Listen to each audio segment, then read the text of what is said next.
That's good. Let me put this mic. Hello. Namaste. I think we're a little early. Oh well, more God. Won't hurt. Namaste. The divine in me recognizes and honors the divine in you, for truly we are one. So let's come together tonight in oneness.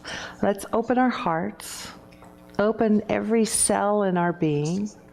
Let's say yes to spirit. Let's empty out all those things that might be on our minds, for we create a very sacred space here, and in that space there's infinite possibilities. So let's step into that together tonight.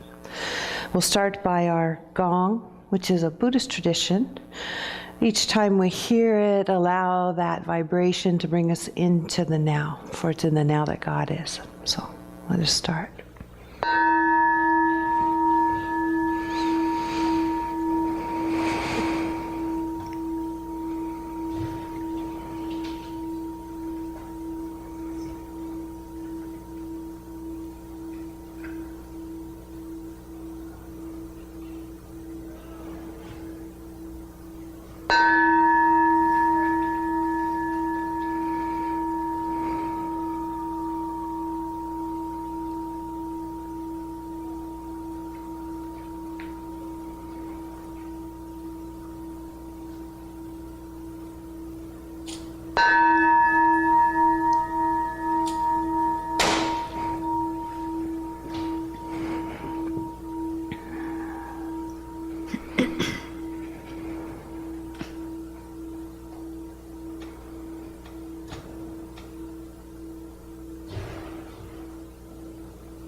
Welcome, everybody. Welcome to the Wednesday night Amazing Grace service.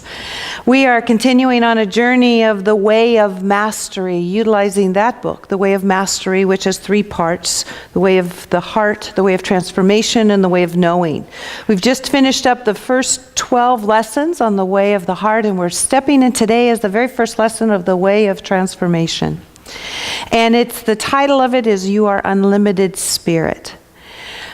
And this book is a combination, a lot of you know about it, it's available in the bookstore, but it's a combination of all of the great masters and all of the great teachings condensed into one pretty concise, in your face, this is the way it is, this is a way to shift and change kind of chapters and kind of lessons and ways to be.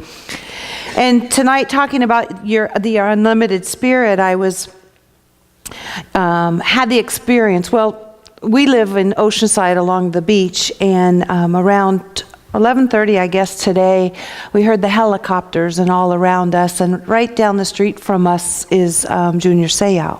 That's where he lives.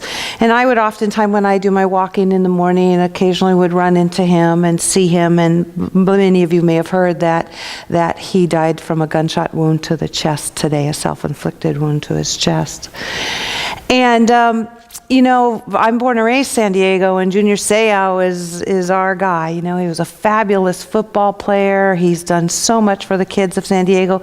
He went to Oceanside High School. He then became a USC Trojan, played for the Chargers. He's just this outstanding guy. A restaurant he had down in Mission Valley called Seau's, and just done great work. And Rick and I walked down to his house because it's just down the street, and we were there when his mother showed up, and he has a large Samoan family. He has 3 or 4 kids, and he's number 5 in his family of siblings, and lots of people were around, and it was a very, very sad thing. And so I'm preparing for my talk today, and I have to tell you, I just couldn't get it off my mind. I was grieving. It just was sad to me. It was sad to me that such a strong, vibrant person, and all that you're hearing about him and all the good he's done, and nobody had any idea that he was in pain or sorrow. And this is a tough life that we're living sometimes. It's tough. There's sadness in it. There's grief in it. And we're talking about the way of transformation, and transformation does not happen without pain, without some difficulties. And sometimes we get confused in our spiritual journey, thinking that we understand the power of our thought. We understand the power we have.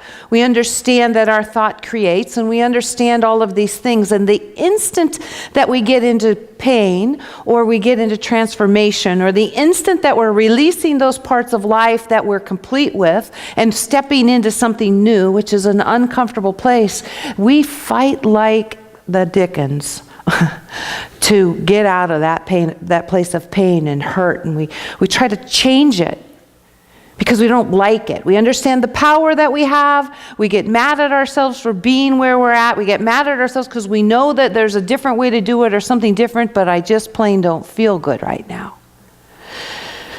A friend of mine wrote a talk that said when one, it's the Bible saying, when one door closes, another door opens, but it's hell in the hallway. And that's kind of what it's like. It's when you're sitting in between and you're sitting in that space of really not feeling good. When you're grieving a loss. You're grieving a loss of, maybe it's an individual, maybe it's a relationship. You're grieving a loss of the way life used to be, or you're grieving the way you used to be. Because when we're making these transformations, when we're stepping forward and we're making these changes, the one thing we know about life is it's constantly changing. And we are human, and we are in this human space. We might be grieving our body the way it used to be as we experience illness. And the only thing that really gets us in trouble from there is our resistance to it. It is when we get afraid. It is the instant that we're in pain and we get afraid and we want to change it. That throws up all of the resistance. And where there is resistance, there's tightness, there's constriction. And where there's constriction, there's no God flowing. And God is the healing. God is the answer. God is the wholeness that flows through us. And so the power really isn't in working to fix and change what's right before us or what we're experiencing.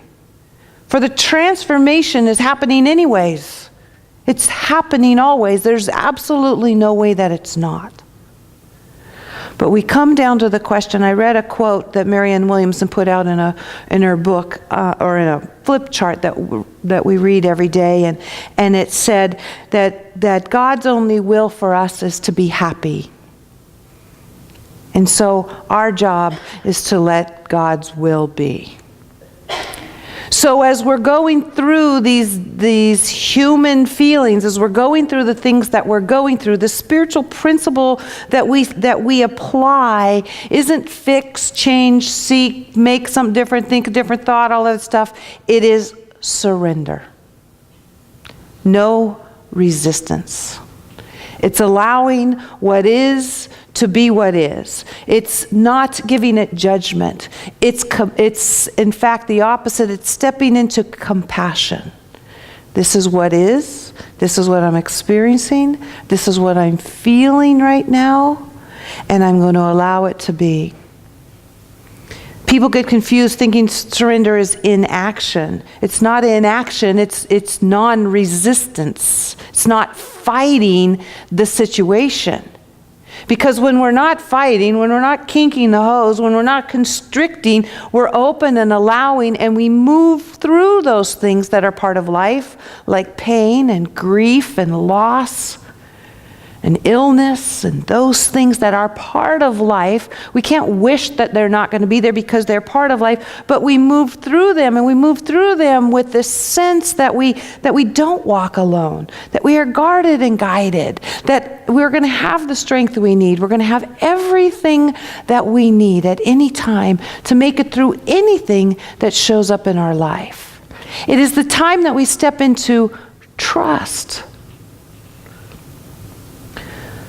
So the way of transformation literally is the way of oneness. It's the way of allowing, as we talked about in the first 12 chapters that we are here. And when I opened this chapter, lesson 13, the first thing I saw was, you create your experience. And I go, oh no, more of that? Aren't you sick of hearing that? You create your experiences. Like, how much of that can you know? It's like, yes, but the truth is as I looked at it, I thought, you know what? I could hear this a million times a day, every single day, because it's like I hear the words and the statements, but I forget it in so many different aspects of my life. I'm not claiming the power of the experiences that I'm having, that I've created, that I'm part of. And so it says like, okay, well, you create the experience. Yes, I do. Great. For whatever reason, I'm in this quantum soup. There's millions of vibrations and things that I'm offering. It's here before me, so I relax and surrender into it so that I can move right on through it. You know, we get the choice. We get the choice, do I like this? Do I not like this? How much energy do I give it? And then we just glide through it. So could we glide through life? Not trying to avoid the pain or the pitfalls or the things that happen, but can we glide through it knowing that we have this constant partner, this presence, this faith that all is well?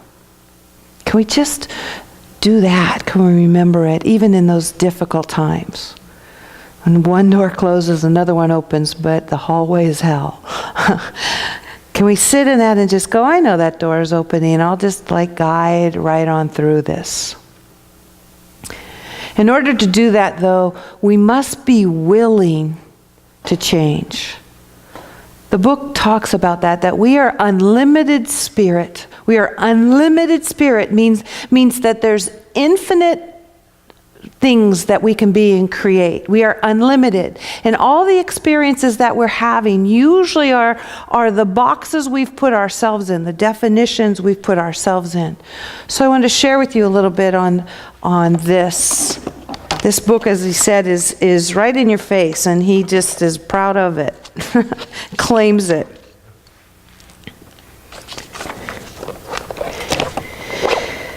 He says, cultivating unlimited consciousness. For as we move into the way of transformation, the call is being sent from us to you to arise and assume complete responsibility for all that you see, all that you think, and all that you choose. Rest assured, if you hear this calling, it is because a deeper part of you has called it to you as a way by which you remember that these things are already contained within you. For there is no one without privilege. There is no one by their station in life as the world would see it, who is limited from watering and cultivating and bringing forth the fruit that rests within their unlimited consciousness. There is no one who is a victim of the world they see. For the world they see occurs nowhere except within the field of their awareness, which we call consciousness or mind. So ask yourself, am I fully committed to transforming my awareness from one who has been sleeping and perceiving myself as limited to the time and space dimension, or am I committed to truly hearing the call to take up my cross and follow him? That is the cross of crucifixion, the heavy wooden cross that you've been carrying around that says, well, I'm really struggling and trying to get that Christ consciousness, but maybe if I just got rid of my husband, that would do it. Or perhaps if I moved to another location, that would do it. Maybe there's a spiritual technique out there that I haven't found yet, that in this smorgasbord available. Once I find it and start practicing it, then I can get on with it. You are in the holiest of temples right now, yourself. You abide in the perfect moment for your transformation.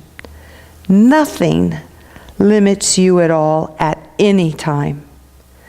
The power of the freedom of choice is the essence. And the very power that you have been using to try to convince yourself of your limitations is exactly the same power you use to overcome them. There is no difference except an intention, a commitment, a recognition, and that is all. In reality, nothing is impossible to you, and nothing is unavailable to you.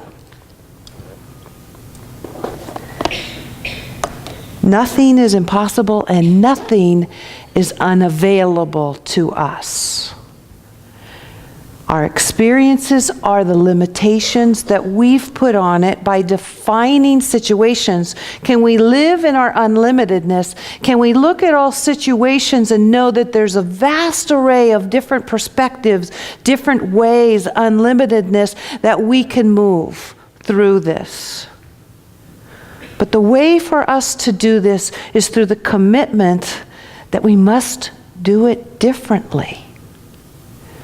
We must be willing to look at everything in life that we have defined. In fact, in the book, they recommend that you get a journal. And everything that comes up in life and all the things that you've defined, you look at and you ask yourself, is that how I want to see it? For we must commit to doing it differently. Living differently, seeing differently. If we're the creator of our experiences, everything is before us is a perfect match for us, and we're wanting something to create different, then we need to do it differently.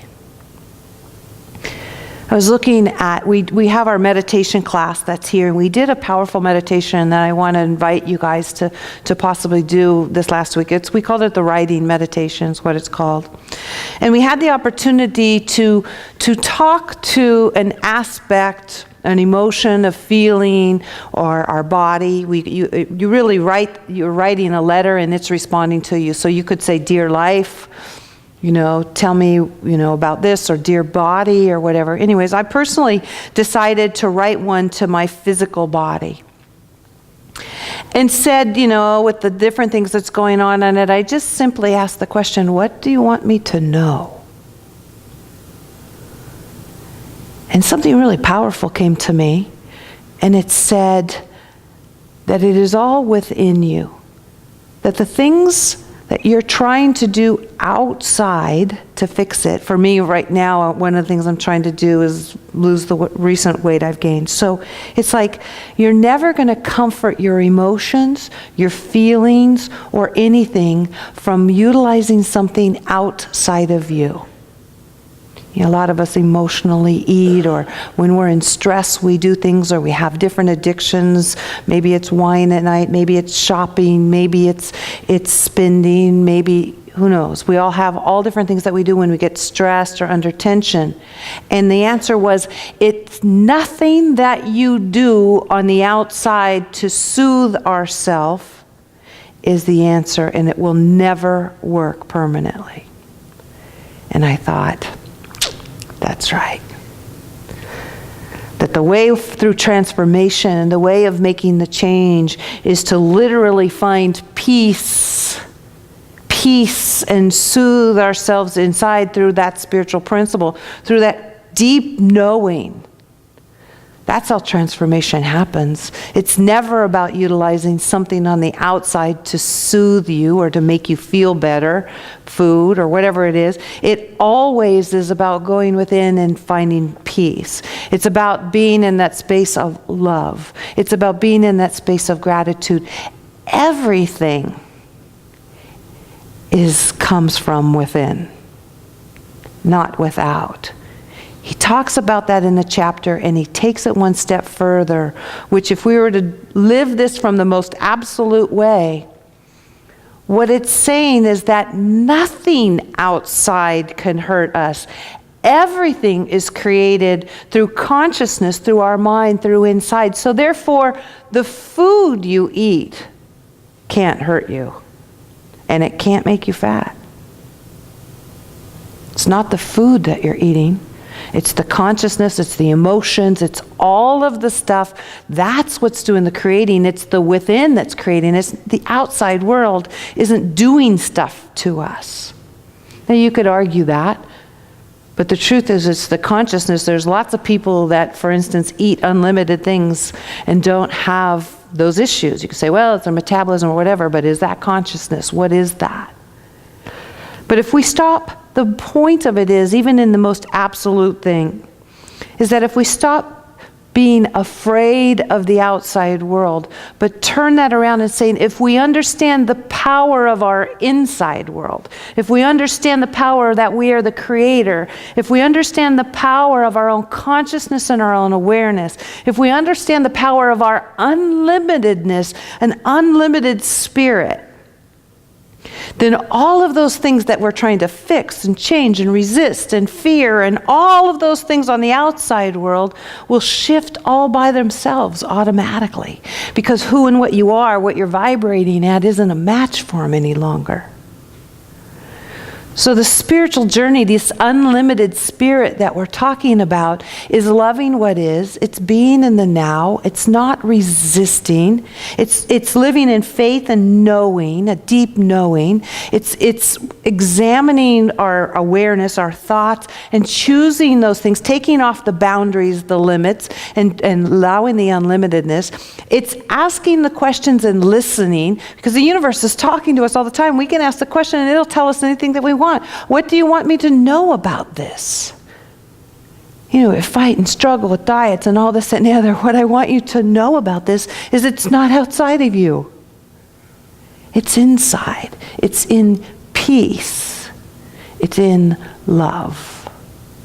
And all things shall be given unto you, because peace and love and calm and faith and trust and knowing is God. That's a completely unconstricted, available place to be. And that's all that's necessary. And so as we walk through this life and have our pains and our goods and our bads and our transitions and our ups and our downs and our transformations, can we walk through with grace? Can we just hand it on over to that partner that we call life, that we call God? And can we walk through it knowing that all is well? For we never, ever walk alone. For as the song said, you anointed me. You blessed me. You filled me with your peace. You filled me with your grace. You filled me with your love. You filled me with your support. You filled me with everything I need. It's who and what I am. So let us turn within together. As we just take a big breath. As I say yes to life. Yes to life fully. Yes to life in all that it brings unto me. For I know that I am not this body. I am so much more. I am the spirit having this experience. And I step out of the body in the physical world and I step into my infinite, unlimited spirit of who and what I am. Raising up in that higher perspective, understanding and knowing that all that is unfolding is absolutely perfect. It is love-filled. It is transformational. And it is powerful for my own being. So I just give thanks for everything that unfolds and occurs in my life, for I know that I have everything I need to walk with it and to handle it. And so it's with the heart that's filled with gratitude that I surrender, no longer doing it myself, letting go and letting God, and letting it be. And so it is. Amen. Remembering that breath is the ongoing, constant gift of God. It is a perfect representation of abundance because it is the truth of abundance. It's everywhere present and it is free. It is available unto us as in all the goods that are God, like peace and love and joy, grace, infinite supply, infinitely available for one purpose, for our good. And so I recognize that beautiful presence, that essence, that love, beauty, intelligence that orchestrates, that moves through and as each and every one of us, this wonderful world we're living in, and every single thing that occurs. For I know that it is good. I know that it is part of the tapestry of transformation and ever-expanding good. And so I just bless each individual as we stand in that place sometimes of pain, of transformation, of change, of growth, I surround each individual that is going through that, acknowledging every ounce of that pain, but knowing that they are guided and guarded and supported and that they'll move through that other side. So I judge not by appearances, but I see God and only God. I see healing and wholeness. I see well-being. I see good and abundance. I see jobs and I see relationships, and all that is good, because that is God in action. So I rest and trust in that and surrender unto that great good that is God. So it's with that I give thanks, releasing this word into that eternal yes and watching as it grows. And so it is. Amen. May you always feel the embrace of God. May your life reflect wholeness and peace and abundance. May your heart radiate with love and light. And may you know that your every step is guarded and guided. And may you feel, sense, and know God's amazing grace. For it is in, through, and around us always, in all ways. God bless you all. Go forth in peace. Good night.